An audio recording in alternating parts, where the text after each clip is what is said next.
અરે ઓછું નાક પણ અસલી નાક. MDH કાશ્મીરી લાલ મરચાની પાવડર.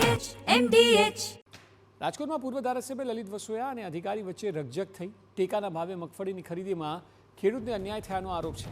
એક જ ખેડૂતની બે અલગ અલગ પ્રકારની મગફળી ન ખરીદી હોવાનો આરોપ છે. ઝીણી અથવા મોટી એક જ મગફળીનો રિપોર્ટ કરવાનો અધિકારીનો દાવો છે. મગફળી ખરીદવા અંગે લલિત વસોયાએ અધિકારી સાથે રકઝક કરી હતી. લલિત વસોયાએ અધિકારીને અપશબ્દો પણ કહ્યા હતા.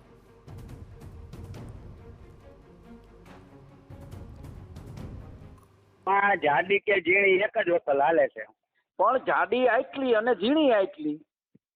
હા તો હું બે વાંધો આવે? બે નથી આવતી તો લઈ ન લઈ. તો એક કામ કરો, હવે હું હા. તમને કહું છું કે તમે મને લખીને દો કે એક ખેડૂતને બે આટલી હોય ને નથી હાલતી, મને લખીને દો તમે. જાડી કે ઝીણી બે માંથી એક લઈએ. એક નહીં, તમે મને એમ કહો, હું તમને એમ કહું છું મારી હારે તમે હા. ખોટી પીંજણ કરતા નહીં. હું હમણાં મીડિયા લઈને આવું હું ત્યાં અને કારણ વગરની હા. પીંજણ થાય તમારા મામલતદાર હારે ડેપ્યુટી કલેક્ટર હારે વાત કરી લો, એવું નથી. અમને ડીસી સાહેબ ને સૂચના આપી એ પ્રમાણે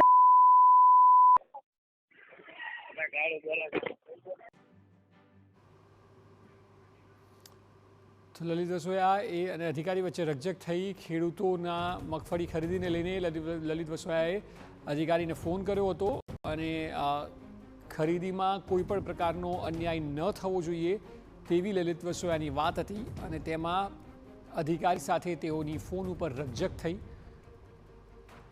એક જ ખેડૂતની બે અલગ અલગ પ્રકારની મગફળી ન ખરીદી હોવાનો આરોપ લગાવાયો. ઝીણી અથવા મોટી એક જ મગફળીનો રિપોર્ટ કરવાનો અધિકારીનો દાવો છે અને મામલો બીચક્યો અને ઉશ્કેરાઈને ગાળાગાળી સુધી પહોંચી ગયો. આપણી સાથે પૂર્વ ધારાસભ્ય લલિતભાઈ વસોયા પોતે જોડાયા છે. લલિતભાઈ, શું હતો મામલો? કારણ કે સ્વાભાવિક આપની રજૂઆત તો હતી, પરંતુ આપ થોડા આક્રોશિત પણ થઈ ગયા. જો એ જે ઓડિયો છે એમાં બે જાતની મગફળી, ઝીણી મગફળી અને જાડી મગફળી, બે વેરાયટીની મગફળી હતી જી. અને અધિકારીએ લેવા માટેની ના પાડતા હતા. જી. એને પ્રેમથી સમજાવવા છતાંય નહોતા માનતા. તો થોડી ખેડૂતોનો પ્રશ્ન હતો તો થોડી ઉગ્રતામાં બોલાઈ ગયું.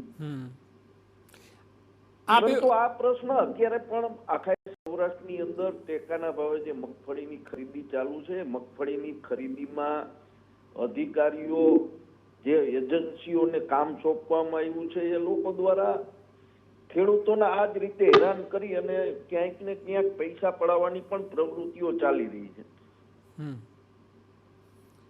લલિતભાઈ, આપ પ્રજાના સેવક તરીકે પ્રશ્ન ઉઠાવવો એ બરાબર પણ છે, કારણ કે ખેડૂતો આપને મળતા હશે ને આપે પ્રશ્ન ઉઠાવ્યો છે.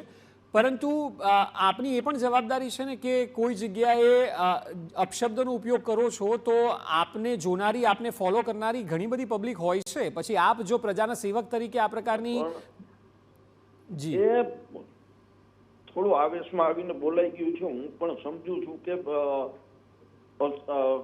આવી ભાષાઓ ન બોલવી જોઈએ. અચ્છા, ત્યારબાદ એ અધિકારી સાથે વાત થઈ કોઈ? કારણ કે જે ઓડિયો વાયરલ થયો છે એ તો છે જ, પરંતુ ત્યારબાદ કોઈ કમ્યુનિકેશન થયું છે ખરું? ના, એક ખેડૂતની મગફળી તોરાઈ ગઈ છે, એનો પ્રશ્ન સોલ્વ થઈ ગયો છે, એટલે હવે એમાં કઈ પ્રશ્ન નથી. અચ્છા, બીજું એ પણ જણાવો લલિતભાઈ કે આ જે પ્રશ્ન ઊભો થયો, ખેડૂતો સમસ્યા શું સામનો કરી રહ્યા છે? કેમ આપે ફોન કરવો પડ્યો? એ સમસ્યા મોટાભાગના ખેડૂતોની છે.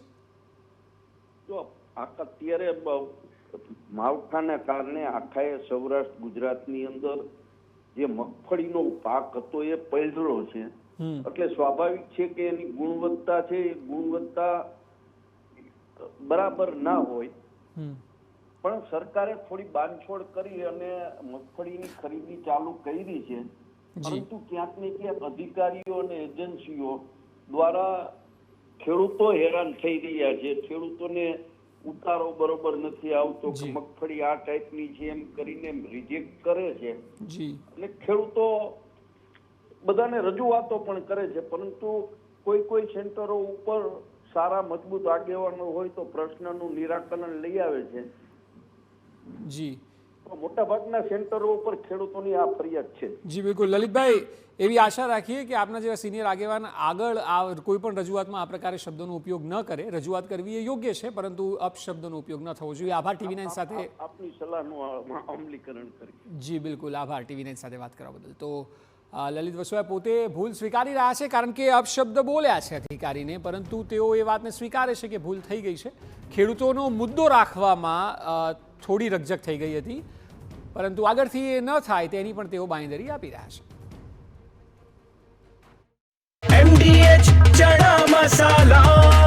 હવે છોલા હોય કે ચોળા, સફેદ ચણા હોય કે કાળા ચણા, બધું મજેદાર બનશે.